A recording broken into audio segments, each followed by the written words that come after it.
Under the relentless sun of Luma village, where the fields stretched golden in the summer and the thatched roofs clustered together like gossiping elders, there lived a young woman named Rena.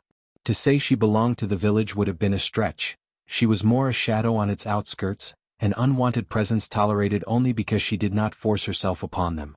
Her home was a weather-beaten hut on the farthest edge of the settlement, past the point where the cobbled path turned to dirt and weeds, and where the chickens wandered freely. It was a lonely place, close enough that the church bell's toll still reached her ears but far enough that the warmth of community never did.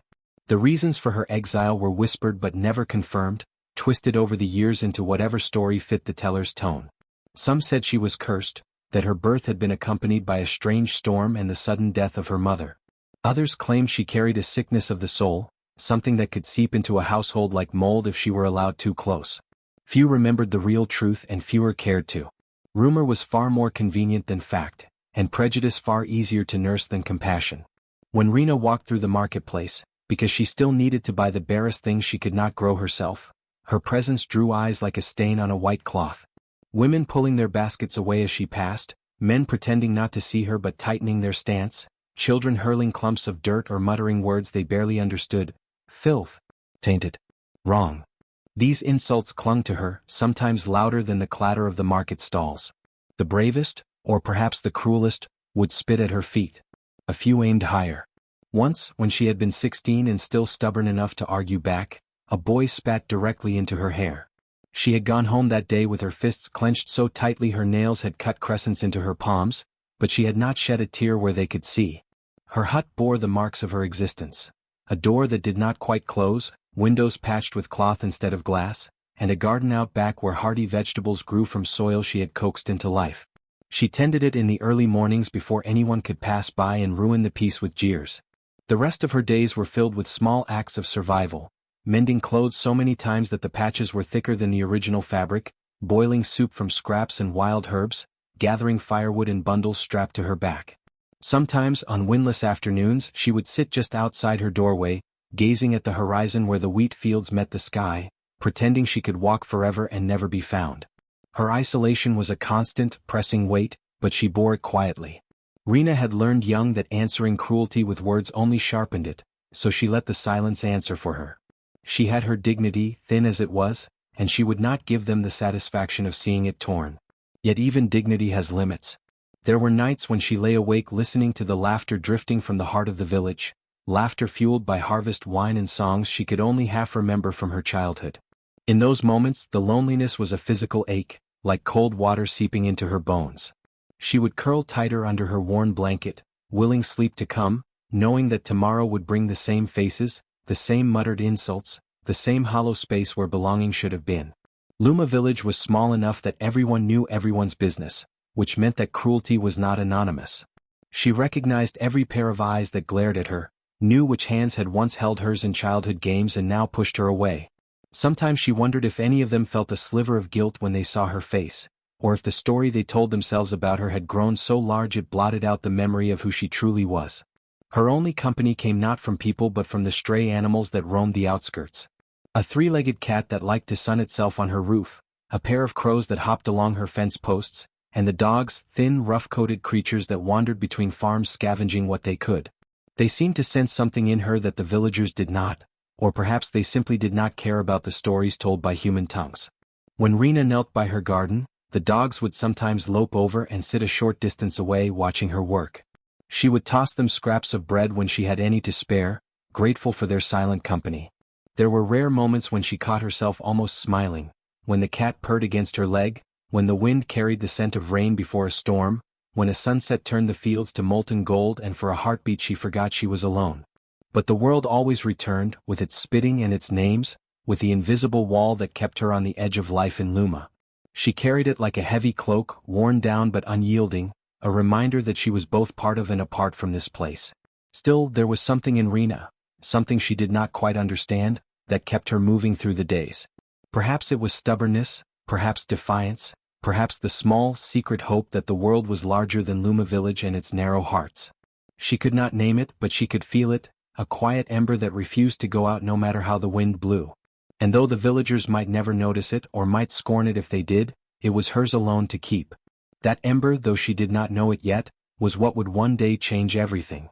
For all their cruelty, the villagers of Luma had no idea that the outcast they called Filth was the one whose hands, and perhaps more, would hold the power to save what they most valued.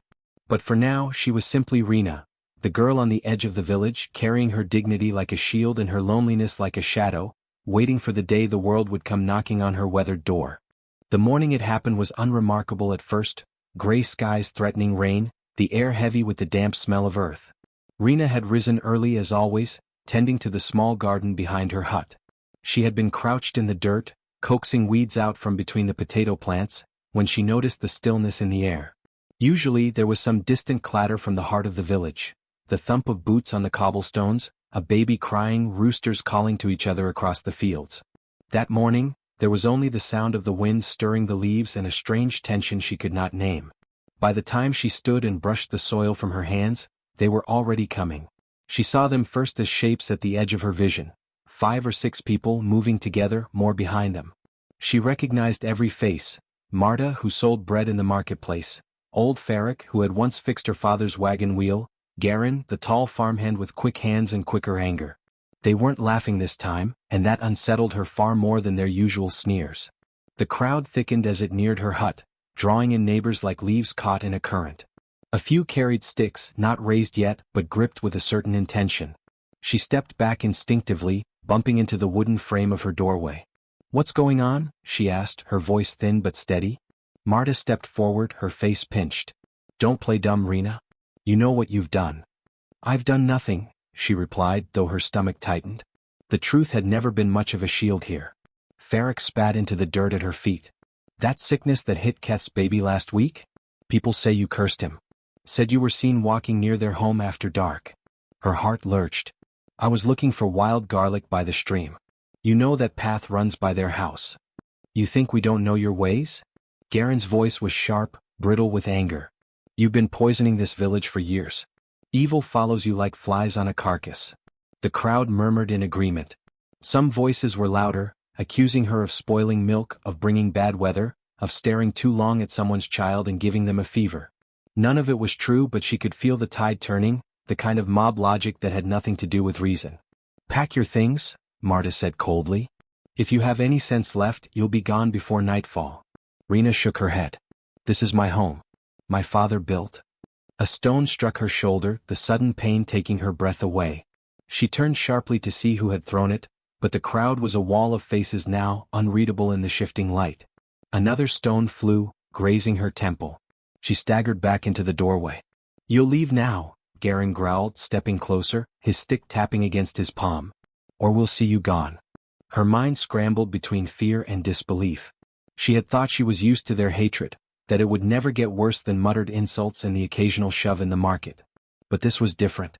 This was final. They gave her no time to gather much, just the small bag she used for foraging, a water skin, a loaf of stale bread. When she tried to step back inside to take the blanket from her bed, Marta blocked her way. "You'll take nothing that belongs to this village." "My blanket belongs to me," she said, but the words fell uselessly into the air. The first push came from behind. She stumbled forward, her bag swinging awkwardly against her hip. The jeers rose louder now, feeding on themselves. "Filth. Witch. Don't come back." Someone barked like a dog and others laughed. She tried to keep her head up, tried not to flinch when small stones pelted her back and legs. A larger one hit her ribs, sharp enough to make her gasp. She had no idea who threw it. The faces blurred together into one mass of malice. Beyond the last fence of the village, the cobbled path gave way to the dirt road that wound toward the forest. They followed her to that point, then stopped as though there were an invisible line they would not cross. Garen's voice carried over the quiet. "If you're wise, you'll keep walking. If we see you again, we won't waste our breath on warnings." The crowd began to break apart, drifting back toward their homes, the sound of their footsteps fading. She stood there for a moment, her breathing ragged, the bread in her bag already crumbling under the pressure of her grip. She turned once to look at the village. Smoke curled from the chimneys, the marketplace would be opening soon, and life would continue there as if she had never existed. Her feet felt like they were made of stone as she began to walk, the road stretching ahead into the muted green of the forest. Each step took her farther from the only home she had known, not a kind home but still hers. She had grown up in its fields, learned to read its skies, memorized the sound of rain on its rooftops. And now it was gone, torn from her like a page ripped out of a book. Fear hung over her like the low clouds above. She had no plan, no destination beyond away. The forest ahead was dark even in daylight, filled with sounds she couldn't yet identify. Her bread and water wouldn't last long. The thought of sleeping under the open sky made her stomach twist. Yet there was no choice. Once the village was out of sight, her steps slowed. The adrenaline that had carried her this far ebbed, replaced by a heavy, aching confusion. She sank to her knees at the roadside, the dirt cool beneath her hands. Her shoulders trembled, and for the first time in years she let herself cry, quiet, hot tears that blurred the road ahead. She had told herself long ago that tears solved nothing, but now they came unbidden, spilling for everything she had lost and everything she feared she might still lose. She thought of her garden, of the way the potato shoots curled up toward the sun. She thought of the stray cat that would sleep on her roof, and wondered if it would notice she was gone. She thought of her father, long buried, and wished she could ask him what to do now. When she finally rose again, the forest seemed closer, its shadows reaching toward her. She adjusted her bag and began to walk once more, each step an effort. Behind her, the village remained silent, its absence louder than its jeers had been. Ahead, the unknown waited, vast and indifferent. She did not know if she was walking toward survival or oblivion, but she kept moving because there was no other choice. And somewhere, deep beneath the fear and grief, a small part of her, one she barely recognized, whispered that perhaps the only way to truly belong was to leave. The forest swallowed her whole the moment she stepped beneath its canopy. The dirt road she'd been following narrowed into a path overrun with roots and moss, and the sky vanished behind a roof of tangled branches. At first the air felt almost close and damp, heavy with the scent of earth and rot, but as the sun sank and the shadows deepened, the temperature dropped. By nightfall the cold had teeth. That first night she didn't dare stop walking for long. Every time she paused, the dark seemed to shift around her, full of rustles and unseen eyes. She found a fallen log and huddled behind it, wrapping her thin shawl tighter around herself. It barely helped. The chill crept up her arms and down her spine until her teeth chattered. She tried to rest, but sleep came in brief, shallow bursts, each one interrupted by a sudden snap of twigs or the distant cry of some unseen animal. Morning came reluctantly, pale light filtering through the trees. Her bread was already stale when she'd left, but now it was hard enough to scrape her gums. She forced herself to chew slowly, trying to make it last. It was all she had. She knew the forest offered food if you knew where to look, but her skills were limited to foraging for wild garlic and the occasional mushroom near her village. Here, everything looked unfamiliar, and the fear of picking something poisonous kept her from touching anything. The second day passed in a haze of walking and searching. She followed a small stream for a while, hoping it would lead her toward open land or at least something edible. The water was cold enough to hurt her teeth, but she drank deeply, knowing thirst would end her quicker than hunger. Her stomach growled constantly now, a hollow ache that seemed to spread through her whole body. When the light began to fade again, she found a patch of ground sheltered by an outcropping of rock. She gathered fallen branches, thinking she might be able to start a fire the way her father had taught her years ago. But the wood was damp from the morning mist, and her fingers were stiff with cold. Each spark fizzled before it could catch. Eventually she gave up, curling into herself and tucking her hands between her knees. The night was worse than the first. The cold was deeper, sharper, and the emptiness in her belly kept her from finding even a moment's peace. By the third morning she was moving more slowly. Her bread was gone, and the thought of another day with nothing to eat made her legs feel heavy. She tried chewing on young pine needles, remembering someone in the village had once mentioned they could keep you from starving. The taste was sharp and bitter, making her gag, but she forced herself to swallow. The forest offered no kindness. The sky stayed overcast, muting what little warmth the sun might have given. Her shawl was damp at the edges from brushing against wet undergrowth, and her skirts clung to her legs. She wished she'd fought harder for her blanket when they'd driven her out, but even that thought felt like wasted energy. That afternoon she spotted movement ahead, a rabbit darting between the trees. For a moment, hope surged through her, but she had nothing to catch it with and her body was too weak for a chase. It vanished into the undergrowth, leaving her alone again with her hunger. As night fell for the third time, the cold was no longer just a discomfort. It was inside her now, a deep chill that no amount of curling up could fight. Her lips were dry and cracked, her breath shallow. She lay on the damp ground, staring at the faint outline of leaves against the dark sky. The silence pressed in on her, broken only by the occasional whisper of wind through the branches. It was in that silence that the loneliness became its own kind of pain.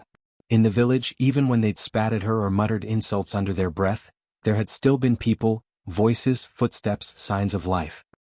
Here, there was nothing but the sound of her own breathing and the faint drum of her heart. She realized she hadn't spoken aloud since leaving. There was no one to speak to. Her strength began to fade faster on the fourth day. Her steps wavered, and she found herself stopping often, leaning against tree trunks to catch her breath. She thought about the warmth of her old hut, the smell of potatoes roasting, the feel of her father's blanket wrapped around her shoulders. The memories didn't comfort her, they only made the present colder. By midday her legs felt as though they belonged to someone else, moving only because she told them to.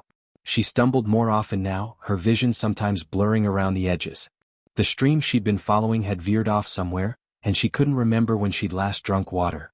That night she didn't bother looking for shelter. She simply sank down where she stood, against the trunk of a wide oak. Her shawl was little more than a rag now, offering no real protection from the icy air. She curled into herself again, shivering, her empty stomach clenching with each breath. She thought about the villagers, not with anger, but with a kind of distant wonder, as though they belonged to another life entirely. She wondered if they'd think of her at all, or if they'd simply assume she was gone and be glad for it. The stars were faint behind a veil of clouds, and she stared at them until her eyes burned. Her breaths came slower, each one a little shallower than the last. She wasn't sure if she was falling asleep or slipping into something deeper. In that half-conscious state, she imagined warmth, the glow of a fire, the weight of a blanket, the taste of bread that wasn't hard as stone. She let herself drift into that imagined world, because it was softer than the cold, kinder than the hunger. And somewhere in the very back of her mind, a stubborn ember still burned. She didn't know how she would survive another night, but some part of her refused to go out quietly. It was small and fragile, but it was still there, pulsing faintly in the dark. It was near dusk when she first heard them, low rolling barks echoing through the trees, followed by the sound of paws crunching through leaves. Rena froze where she sat, her back pressed against the wide trunk of a sycamore.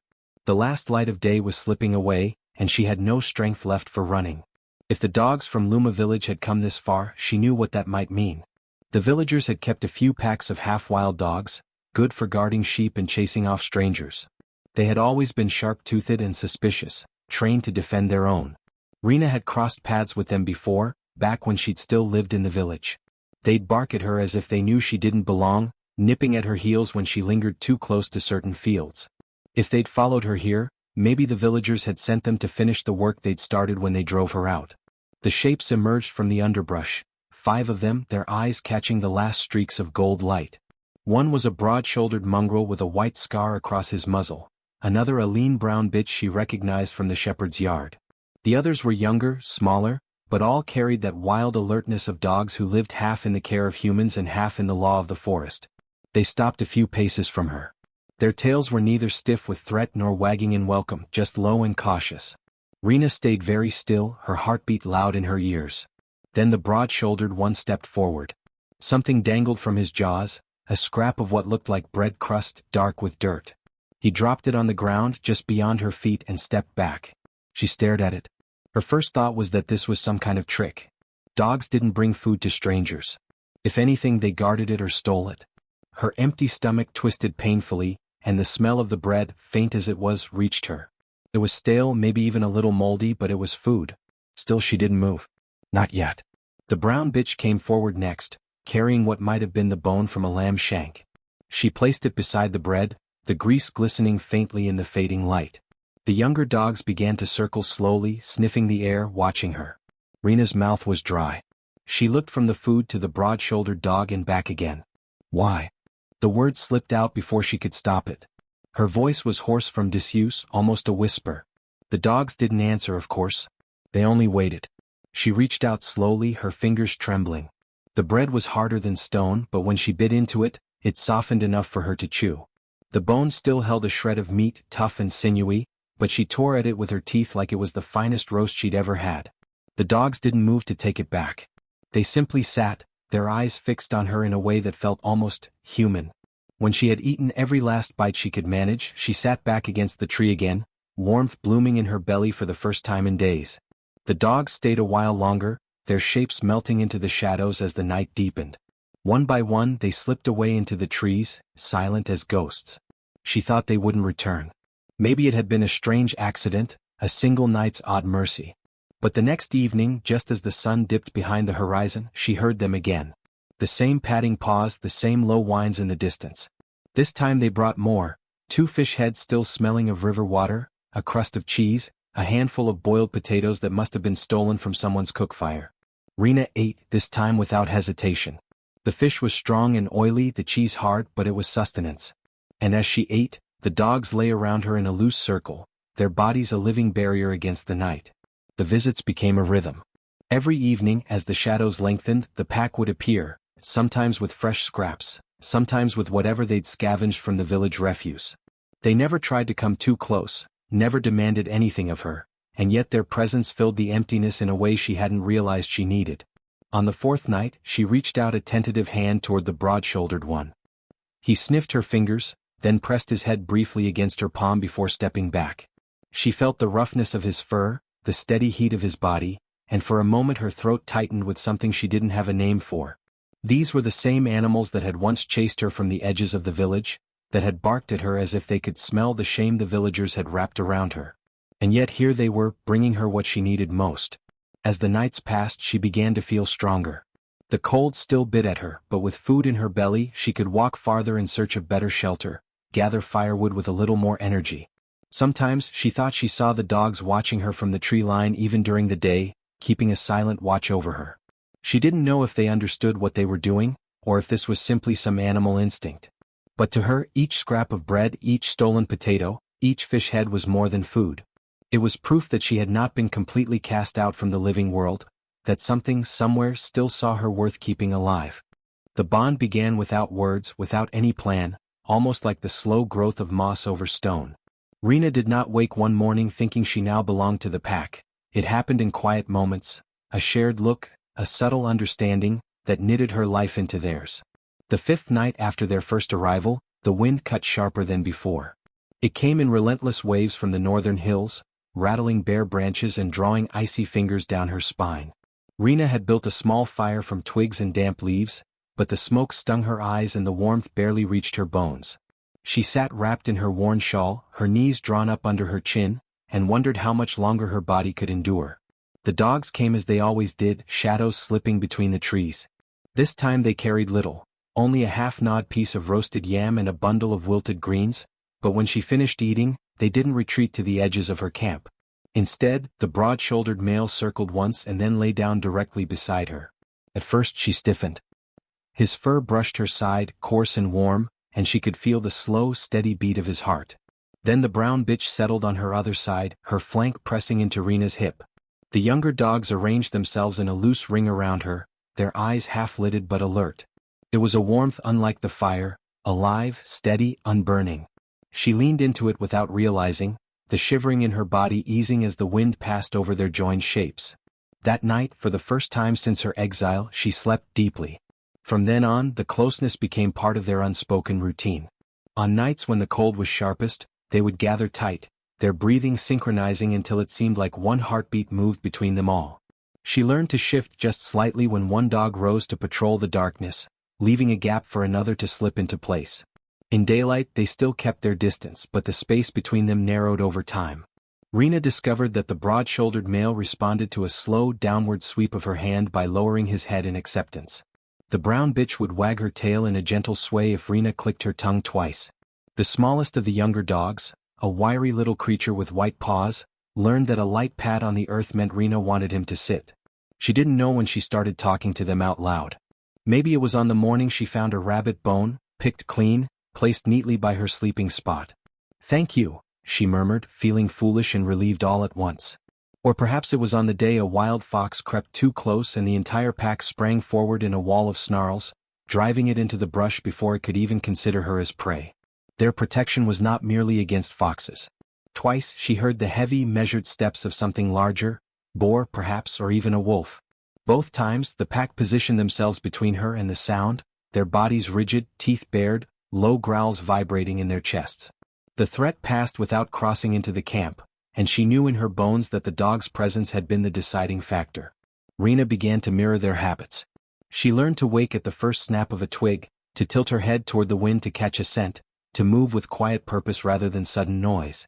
She would scavenge during the day and leave the choicest scraps, an unblemished fish tail, a strip of dried meat, for the dogs in thanks. Sometimes, in the deep hours of night when the fire burned low, she would trace the outline of their shapes with her eyes, memorizing the rise and fall of their sides as they slept. It gave her a strange comfort, knowing there were eyes and ears more keen than hers keeping watch. They had become something more than a pack and more than companions. She was no longer entirely alone, and they were no longer simply animals passing through her life. The forest still loomed dark and dangerous around her, but in the circle of those warm bodies and watchful eyes, she found the first fragile roots of belonging. Even without words they understood each other, an unlikely family bound by survival and something even rarer, trust. It started small, so small that no one thought much of it in the first days. A missing hound here, a skinny mongrel there. In Luma village, dogs roamed freely, weaving between houses and market stalls, scrounging for scraps thrown into the dirt. They were both useful and disposable, good for guarding doors, herding the occasional goat and barking at strangers, but no one kept strict count of them. So when a dog wandered off for half a day, the villagers shrugged. But then the absences grew longer. Dogs that used to circle the butcher's stall for offal in the morning no longer showed up until the sun was already slanting low in the sky. The ones who usually fought over stale bread crusts now stood at the edges of the square, watching with strange patience, as if their hunger had been sated elsewhere. Old Sarah, who prided herself on having an ear for things not quite right, was the first to voice what others were beginning to think. "They're going somewhere," she muttered to her neighbor while shaking out her laundry. "Look at them, cleaner than they've any right to be this time of year. And calmer too, like they've been stroked instead of scolded." Her neighbor snorted, but later that evening, he caught himself eyeing the shepherd dog at his heel, noticing that its paws were free of the usual mud. Soon, the mutters became whispers passed from the bakery to the grain store to the well. People began to notice odd details: a pup with burrs carefully picked from its fur, a scarred old hound whose limp seemed eased, as though someone had massaged the stiffness from its leg. Most unsettling of all was the fact that these animals seemed to be bringing home less food. They still prowled and sniffed around, but their foraging seemed half-hearted. "That black bitch of mine," grumbled Garin the miller one afternoon at the tavern, "used to come home with half a chicken bone or some fish head nearly every night. Now she turns her nose up at scraps I toss her, like she's already had a feast somewhere else."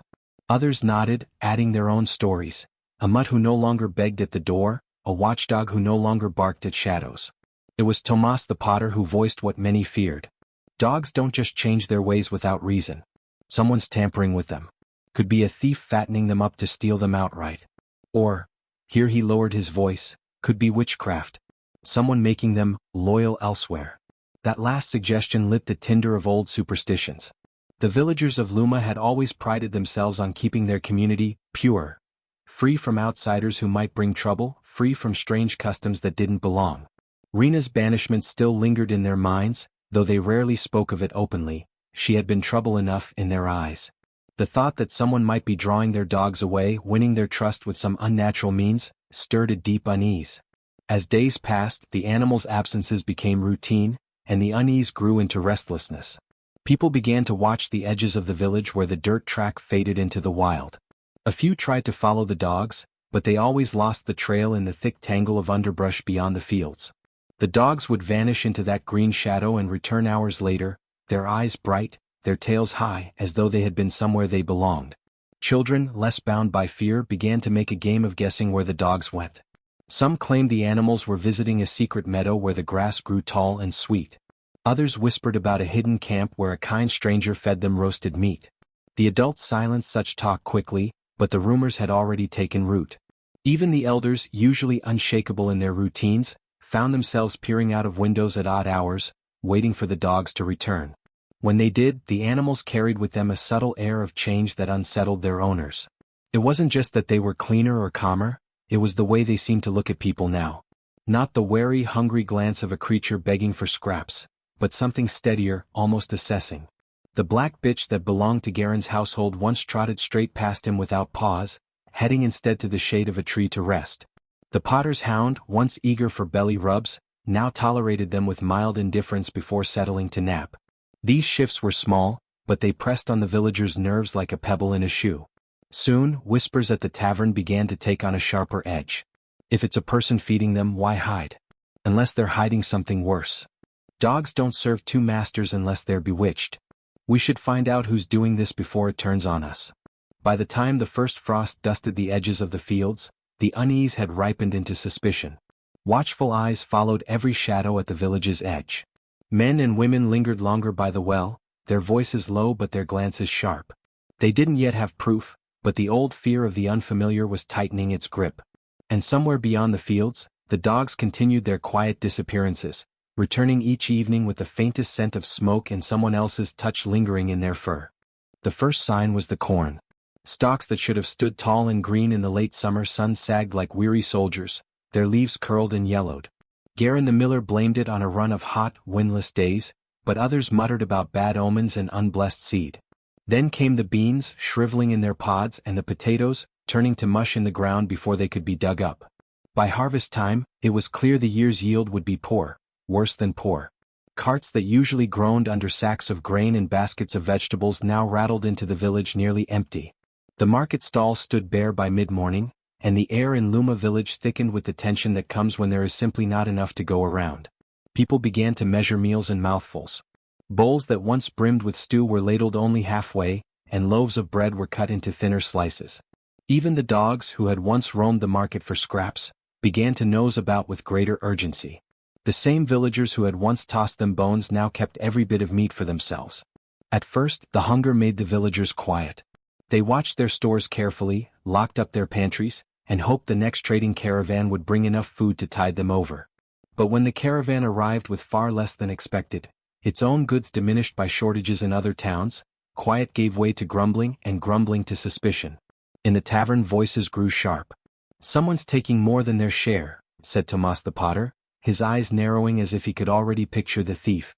"There's no way the storeroom should be this low so soon." Garin muttered about keeping watch at night. Old Sarah, with her knack for stirring unrest, began dropping pointed comments about the dogs, how they still looked better fed than the people. It wasn't long before those comments stuck. In a hungry village, a well-fed animal is an insult. And these weren't just any animals, they were the very same dogs whose strange disappearances had been the talk of the town weeks earlier. "They're taking food somewhere," someone said, and the idea spread like sparks on dry grass. The more people looked, the more they convinced themselves it was true. A hound seen slinking out toward the fields at dusk. A mongrel spotted carrying something in its jaws that might have been bread. It didn't take long for a plan to form. One night, a handful of men and women slipped out after dark, following the dogs at a distance. The animals moved with purpose, trotting across the stubbled fields and into the tree line beyond. The pursuers stayed low, careful not to make a sound.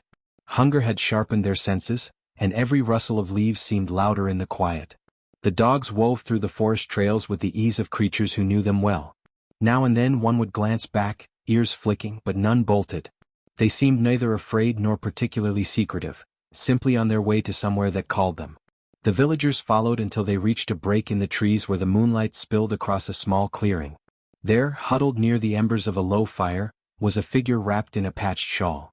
The dogs crowded around her, tails wagging, dropping bits of food at her feet, bones with meat still clinging to them, stale bread, even a scrap of cheese. She smiled faintly as she reached to stroke their fur, her hands gentle despite the chill in the air. It took the watchers a moment to recognize her, but when they did, their breath caught. Rena. The woman they had driven out not long ago, the one they had called unclean, cursed, unfit to live among them. She looked thinner now, her cheeks hollow, but her eyes still held that same steady light that had always unsettled them. And here she was, the reason their dogs had been disappearing, the reason, some would now believe, that food was being taken from the village's mouths. One of the men whispered a curse under his breath, his hand curling into a fist. Another shifted as if to step forward, but someone caught his sleeve. They all stood there for a long moment, the cold sinking into their bones, watching the woman stroke the dogs that had once been theirs. By the time they slipped back into the village, the story had already begun to take shape in their minds. They would tell it not as a tale of dogs choosing kindness, but as proof that Rena had been stealing from them through their own animals, that she had bewitched them to feed her while the rest of the village went hungry. Hunger, after all, made it easy to turn suspicion into certainty, and certainty into action. The night air was sharp with the scent of frost, the kind that seeps into the skin no matter how tightly one pulls a cloak around the shoulders. The small group of villagers moved in uneasy silence through the fields, their boots whispering over the brittle stubble left from the failed harvest. Even in the dim moonlight, their faces were drawn and tight, a mix of hunger, suspicion, and something harder to name, perhaps a dread of finding their suspicions confirmed. The dogs were ahead of them, a half-dozen shapes slipping through the shadows like smoke. They did not run, but neither did they linger. Now and then, one would glance over its shoulder as if to check whether it was being followed, but no warning bark came. The villagers kept their distance, each footstep measured, as though afraid of startling the animals or of the truth they might lead them to. They passed the edge of the far field and into the sparse woods, where the moonlight fell in broken patches on the ground. The dogs moved more quickly here, weaving between the bare trees with an ease that spoke of familiarity. It was clear this was not their first journey along this path. The villagers exchanged uneasy glances. The woods were rarely entered at night except by hunters, and even they preferred to be home by dusk. The path wound for what felt like an hour, though it could have been less. The tension made every step feel longer. Then the lead dog slowed, ears pricking forward, and the others gathered around it before breaking into a gentle trot toward a break in the trees. The villagers crouched low, moving to the edge of the clearing beyond. A small fire burned there, its flames low but steady, casting a warm glow over the figure crouched beside it. She was wrapped in a patched shawl, its edges frayed, and her hair hung loose over her shoulders. Even from a distance, her posture was unmistakable, upright, calm, and completely unafraid. The dogs closed in around her, tails wagging, and one by one began to drop things at her feet. Bones with meat still clinging, chunks of bread, a sliver of dried fish. The woman smiled faintly as she reached to stroke each head in turn, murmuring words the villagers could not hear but that made the animals press closer. She divided the food carefully, setting some aside, not for herself alone but in small piles that the dogs would later share.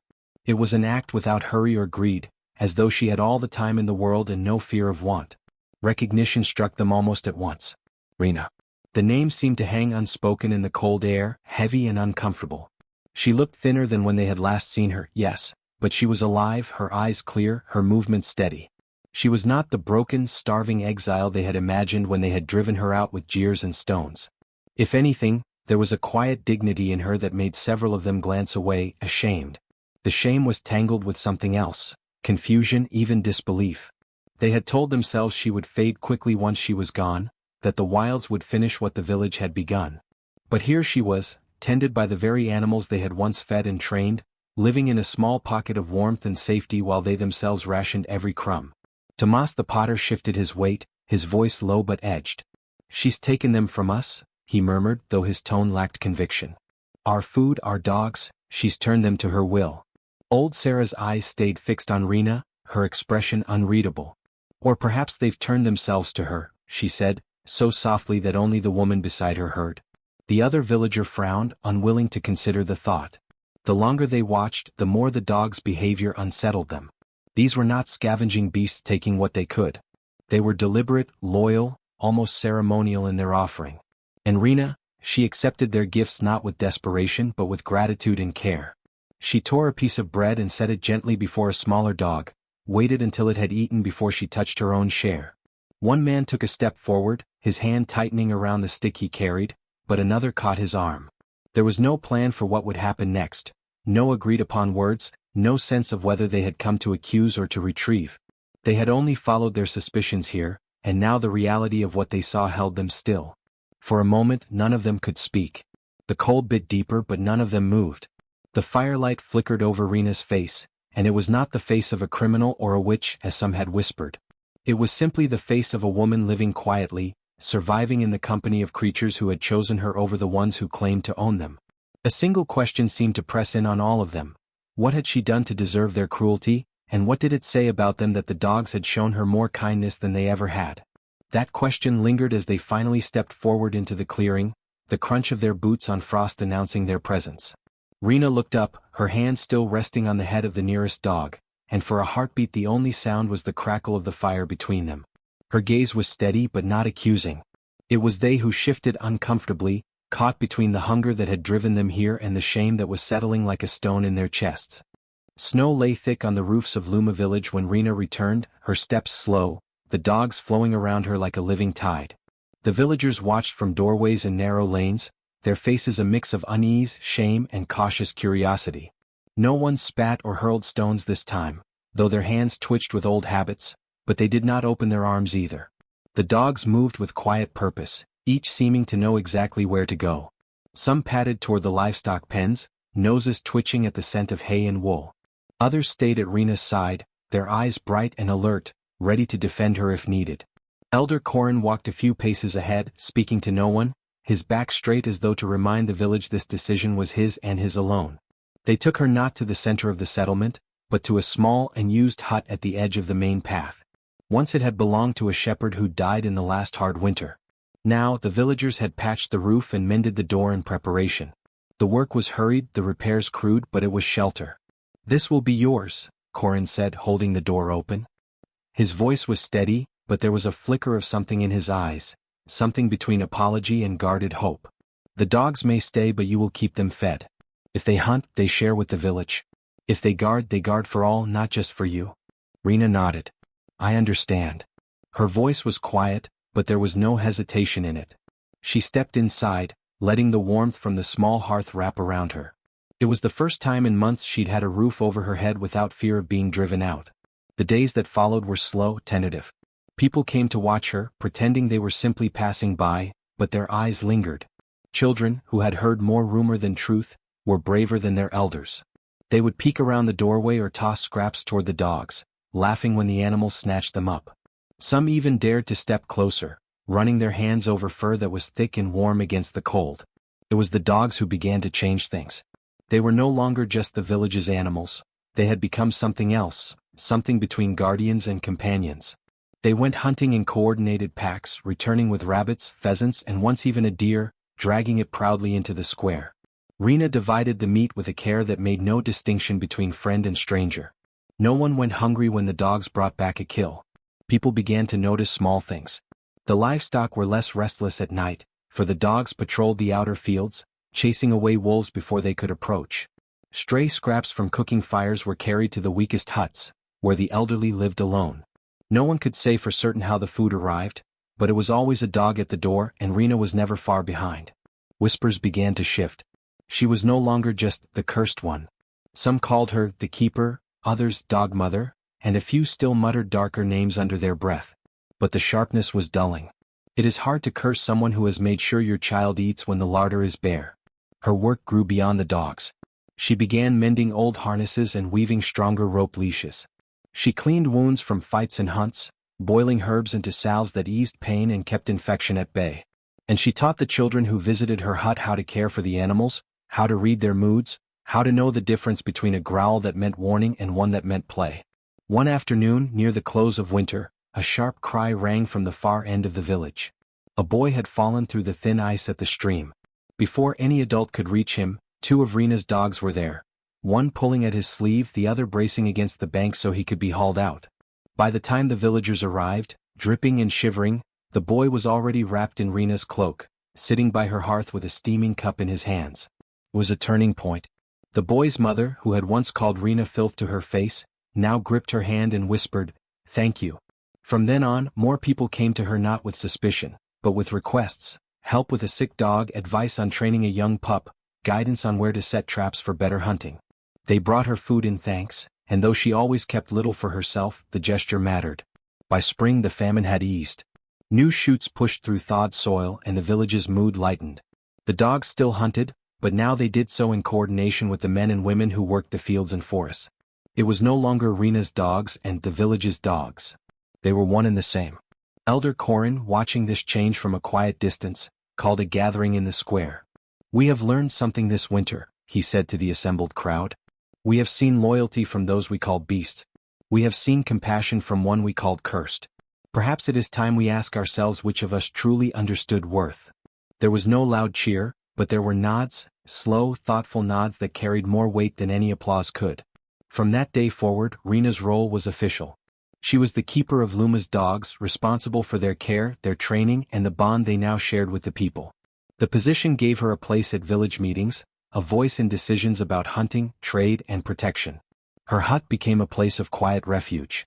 No one who came to her door hungry was turned away, man or animal. She kept a pot of stew simmering most days, its scent drifting through the lanes, a reminder that no one should face the kind of hunger she had known. Years later, when the children who had once peeked at her through doorways were grown, they told their own children a different story about Rena. They spoke of the winter when the dogs fed her, when the village learned that loyalty and kindness are worth more than old grudges. And when those children saw the dogs patting beside her in the fields, they did not see a curse at all. They saw a protector, a friend, and a woman whose worth had been proven beyond question. The dogs still slept at her door every night, their breathing steady in the dark. And if a stranger ever came to Luma, the first thing they noticed was not the cold, nor the watchful eyes of its people. It was the way the dogs followed Rena, as if they knew that in her care no one, human or animal, would ever be left hungry again.